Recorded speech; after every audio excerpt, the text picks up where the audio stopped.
Chapter 4. The Children of Bethnal Green.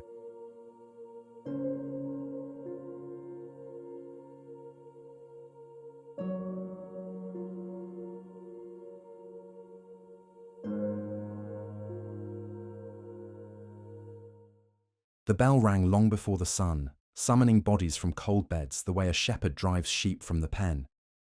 Inside the single room, breath smoked in the air.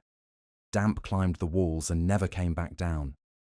Maggie May Doyle slid from the mattress of straw and rags, careful not to wake the baby, swaddled beside Clara Higgins near the stove. She pulled her boots from under the bed, one heel worn to a slope, and tied twine through the eyelet that had lost its lace, quick, practiced motions. "Up," she whispered, nudging Nora's ankle with her toe. Nora groaned, still wrapped in her shawl. "It's not light yet." "Light or not, Belle's gone. Come on." Across the room, Clara's younger brother stirred, blinking sleep out of his eyes. "Thought the bell was in my skull." Then I saw Clara's elbow. He grinned faintly, rubbing the spot. Clara hushed him with a sharp look, shifting the baby against her chest. "Mind your tongue before the day's even started." Maggie pressed a peppermint leaf into her mouth, jaw throbbing. She set half a crust of bread on the table. Nora reached for it, broke it clean in half, and pressed the piece back into Maggie's palm without a word. Clara muttered, rocking the baby as it whimpered. "Mind the overseer today. He don't care whose back he puts his cane across." Maggie tightened her shawl, her face steady, though her eyes softened toward Clara. "You rest. We'll bring coal enough for tonight. I've rested long enough. Weeks. You've kept me and the child under your roof when I've done nothing to earn my keep." She looked up, eyes raw. "It's not right. Today I'll come with you. Back to the mill." Maggie's jaw kept burning as she continued wrestling the peppermint leaf into its place. "You're barely mended, and that little one, she's not to be left alone." Clara's voice sharpened. "And so I'll take her. What choice have I, Maggie? I can't stay here while you work yourself hollow. I'll not be a burden forever." Maggie's mouth opened, then shut again.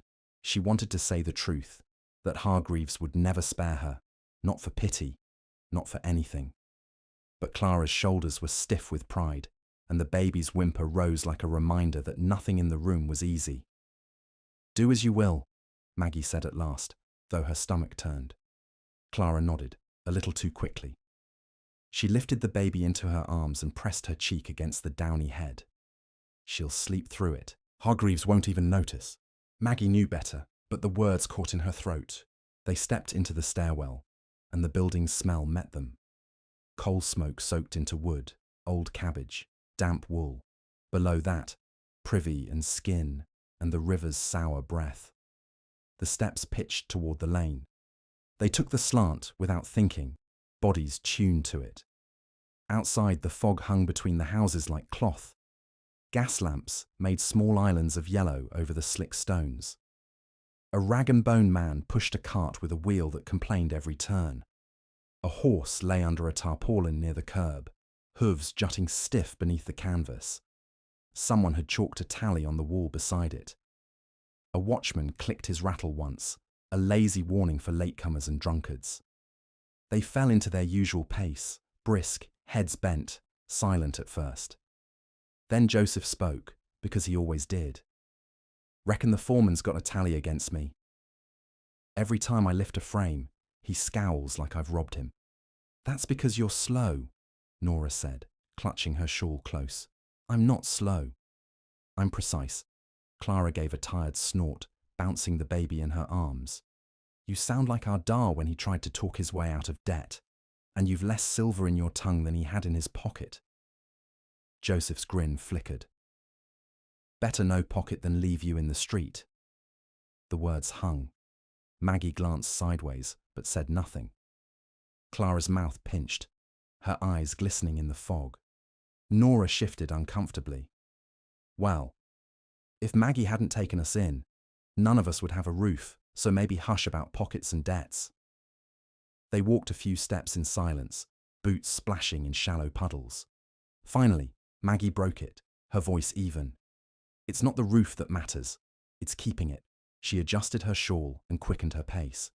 So mind your tallies today, Joseph. And mind your tongue too. The bell clanged again, closer now, and the chimneys of the matchworks rose out of the mist like giants waiting. The matchworks loomed, brick, tall windows milky with grime, one chimney pouring its constant smoke. The 4 children joined the line at the gate. The timekeeper sat with a slate and a tin of brass tokens. Each worker dropped one from the last shift into his tin to prove attendance and took another for today. Late arrivals handed over their token and watched his chalk shave the wages without remark. Inside, heat met them in a wave. Sulphur threaded the air with its sweet metallic reek. Steam curled along the ceiling in long, woolly banners. The dipping room was rows of trestle tables and racks, troughs with their pale stew of phosphorus. Boys pushing drying frames along rails, girls at benches with splints bundled in twine. Maggie tied on her apron, set her tray, and took her place. The motion in her hands began the way it always began.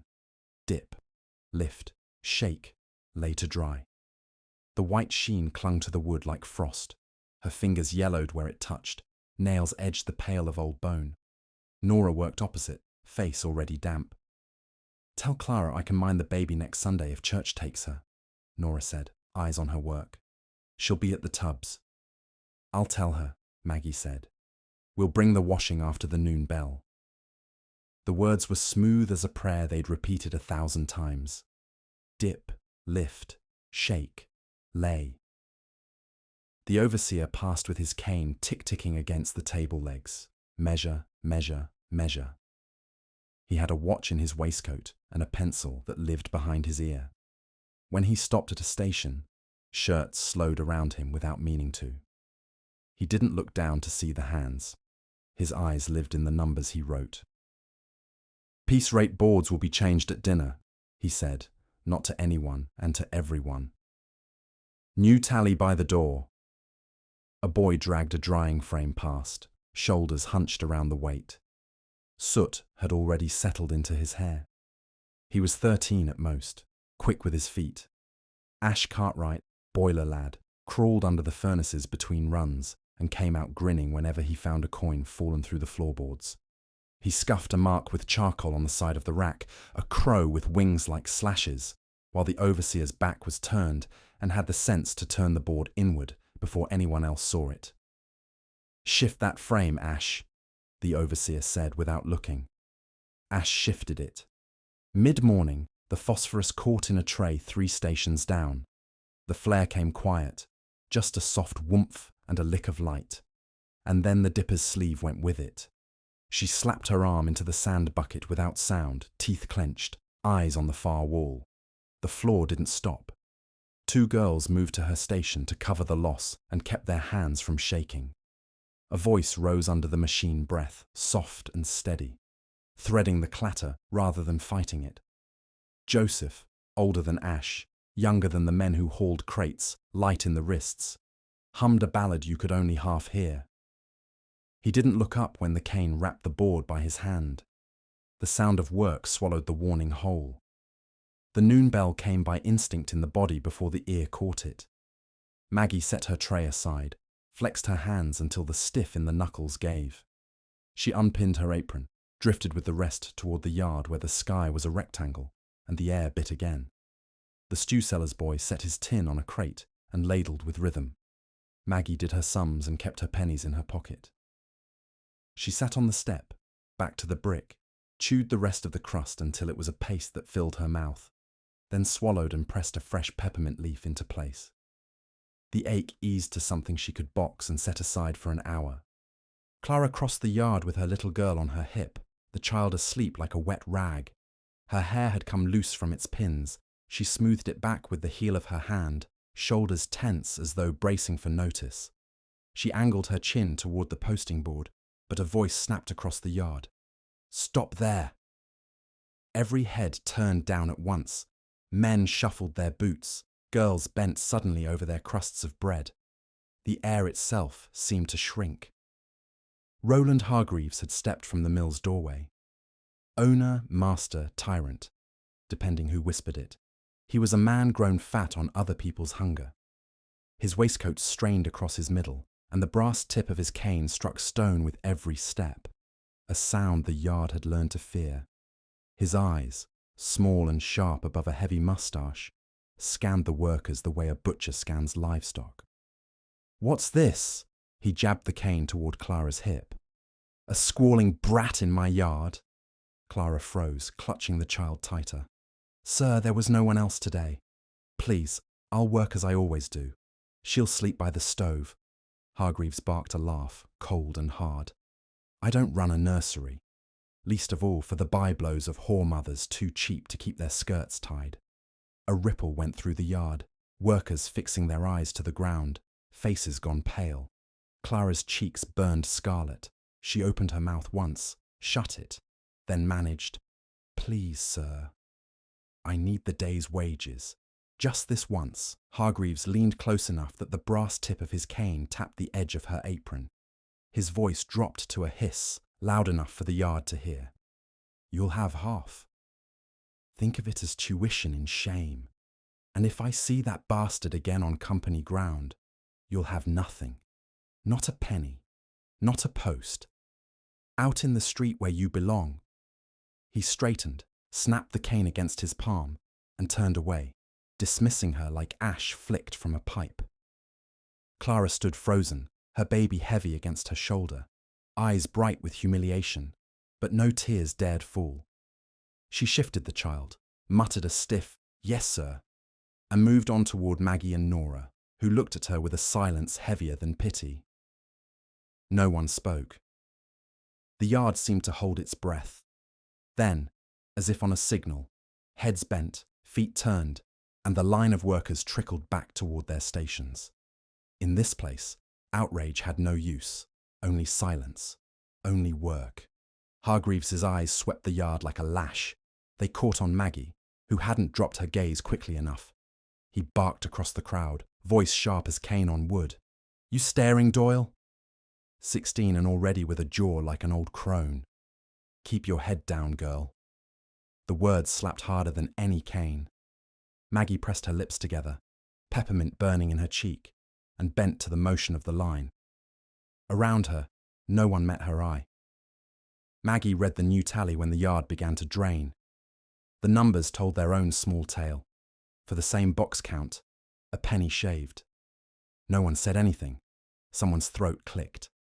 Ash wiped his hands on his trousers and went back inside to coax the fire to what the engineer on the gallery wanted. "A steadier pull," he'd said, as if the furnace breathed wrong by choice. Afternoon sank into its long run. Dip, lift, shake, lay. The peppermint leaf went flat, and she changed it without breaking tempo. The overseer's pencil broke. He spit on the tip and kept writing. Maggie's shoulders found the set they could hold for hours. Nora's laugh came sudden when a splint fell the wrong way and made a flower on the board. She scraped it up and remade it into lines. Some days, the engineer came down from the overhead gallery, neat in his waistcoat, a little watch in his hand to take times for a thing no one else cared to understand. Today he stayed above, walking the iron catwalk slow, eyes on the boilers, the wheels, the rate the trays moved. He put a number in a book and then looked out over the heads without seeing the people attached to them. The floor didn't see him either. He belonged to the machine, not to the room.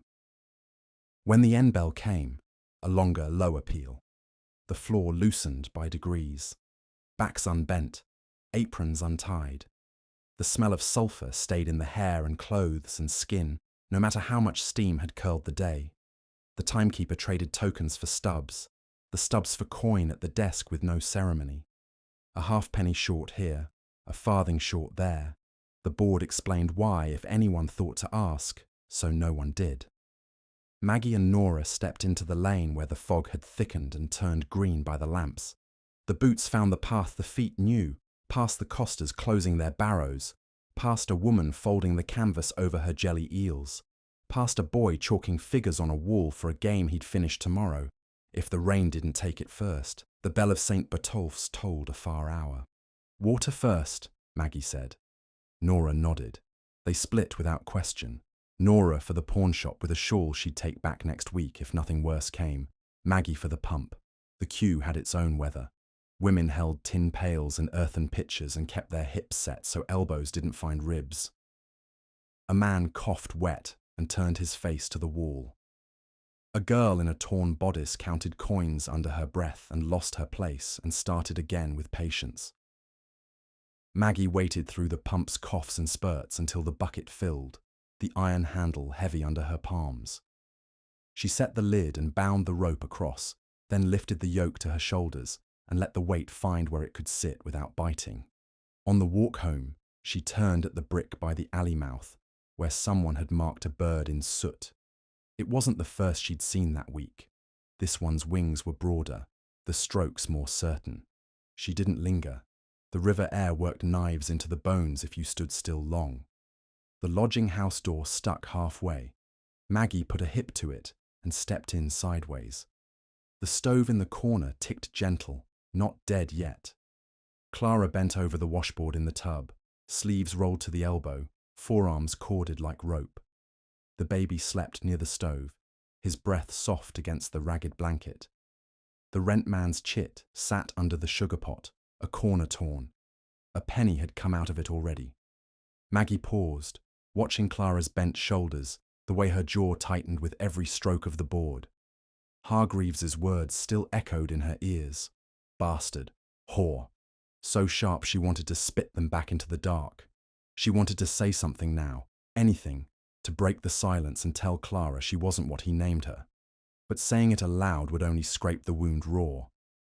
Better to leave it. Pretend it hadn't happened. Set it by, Clara said at last without looking up, meaning the water. Leave me a cup. I'll need it before this is through.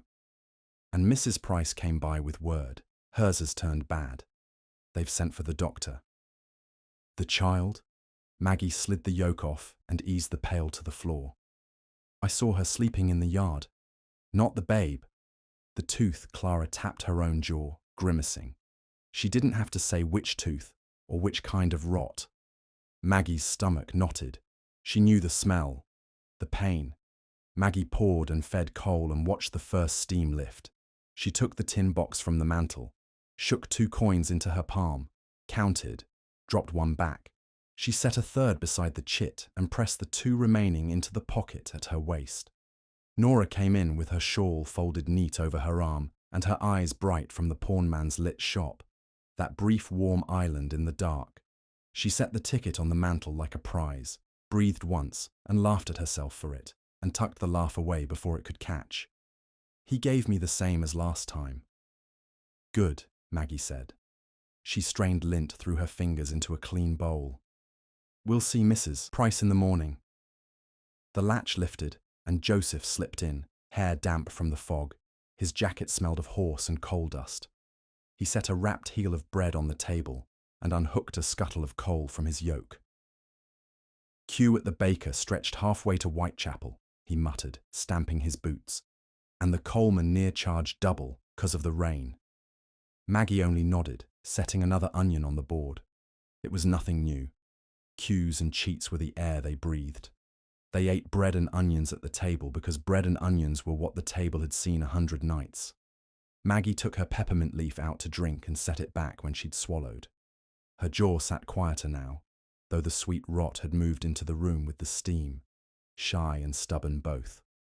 Clara shifted the baby higher on her shoulder, the child's soft breaths rising above the crackle of the fire. Ash should have come by now, she murmured. He'll catch his death out there, chasing shadows on the walls. Chasing birds more like, Joseph said, tearing his bread. Half the alleys in Bethnal Green looked like a rookery thanks to him. Folk are starting to talk. Nora frowned into her lap. Talk's dangerous. They'll tie him to the scold, whether it's true or not. They already have, Joseph muttered. Heard it at the baker's queue, man spitting on one of the chalk crows, saying Crow's rabble would burn London down if no one stopped them. Clara hushed the baby and rocked, her voice low. If they come for Ash, they won't stop there. They'll come for anyone who's shared a roof or a meal with him. Maggie pressed the peppermint against her aching gum. sharpness steadying her voice. Then we'll mind what we say, and mind it well. The law hears what it wants. A silence stretched. Fire popped. Clara broke it, softer now. You've done more than enough, Maggie. Letting us stay, giving coal, food. Maggie cut her off with a twitch of her hand. You keep coin toward the rent, same as the rest of us. This roof stands 'cause we all shoulder it. Don't make me out a saint. Nora's eyes flicked toward her cousin. Still, if you hadn't opened your door after the fever took Mam and Da. She trailed off, voice catching. Joseph cleared his throat roughly, covering the moment. And if I hadn't followed Clara out when her Da slammed the door, she'd have been alone with the bairn. Truth is, we've all ended here 'cause there was nowhere else. Maggie's jaw tightened, the ache pushing hot into her temple. Aye, and we'll keep it that way. This house is enough. It has to be. Clara nodded, but her gaze slid to Maggie's jaw, then away again, as though to pretend she hadn't looked. Nora leaned forward, elbows on her knees. Ash thinks the crow will set things right. Maybe he's daft, maybe not. Maggie shook her head. If the Scald thinks snuffing out lives makes the world right, then they're no better than the butchers they claim to punish. Killing ain't justice. It's just more blood in the streets. Justice? Joseph snapped more harshly than he meant. I saw Hargreaves with Clara, the words he spat, the way he cut her down, and I won't mourn him. The words seemed to hang in the air, heavy as soot. For a moment the fire's crackle was the only sound. Joseph's face was tight, eyes burning with something that unsettled the others. He hadn't just said he wouldn't mourn Hargreaves. He'd sounded like he wanted him gone, as though the thought of Hargreaves's death was a kind of comfort. Nora glanced down, twisting her shawl. Clara shifted the baby and looked away, her jaw set, though her eyes shone. None of them rebuked him. They all knew where the heat of his words came from. He had spoken like a brother, not a killer. Still, the rage in him was sharp enough to make the small room feel suddenly smaller. Maggie leaned forward, peppermint bitter at her cheek, her voice low and steady. But fire and knives won't mend this city, she said. They'll only turn it darker. Joseph's jaw worked. Maybe dark's what it takes. Masters don't listen to sermons. They don't listen to silence either, Nora whispered. She hugged her knees to her chest, eyes shining in the firelight. But Ash, he's just a boy. He shouldn't be getting himself caught up in things. Maggie pressed her peppermint harder, the burn a kind of anchor. I hear his father shouting through the wall some nights, she said quietly. The boy's got it rough. The crow, he's just something for him to believe in is all. But either way, we'd best keep hushed about this crow talk. Too many ears about. They banked the stove. They shook the straw. They laid the baby down and breathed with him until his small chest found a rhythm that would do. Outside, a cart rolled late, iron rim knocking a stone loose. A man sang half of a verse and forgot the rest. The river spoke in its slow tongue. Maggie lay on her side and looked at the ceiling where damp traced old maps. The day's motions worked on in her hands even as they went still. Dip, lift, shake, lay, like a song a body knew better than thought. She shifted, tugged the thin blanket higher against the cold, and her eyes wandered to the small window above the stove. The glass was fogged and cracked in one corner, but a lantern from the street caught a patch of wall beyond the alley. There, just faintly lit, was another mark. A crow. Wings spread wide, cut in soot or charcoal bowled against the bricks. Her breath slowed. She'd seen them more often lately, tucked in corners, scrawled in yards, scratched into doors that no one owned. At first it had seemed a joke, something children did when they had nothing better. Now there were too many, too deliberate. She leaned closer to the glass, drawn and uneasy. That was when she noticed him, a figure standing beside the mark, still as a post, cloaked in shadow but turned, she thought, toward her, watching. Her stomach knotted. She pulled back from the window, pressing herself into the dark of the room, heart climbing in her throat. She sat like that for minutes that felt longer, listening to the baby's breath, to the tick of the stove, to the blood in her ears. When she finally dared to look again, the alley was empty. The crow remained, black wings stretched on the wall, but the figure was gone.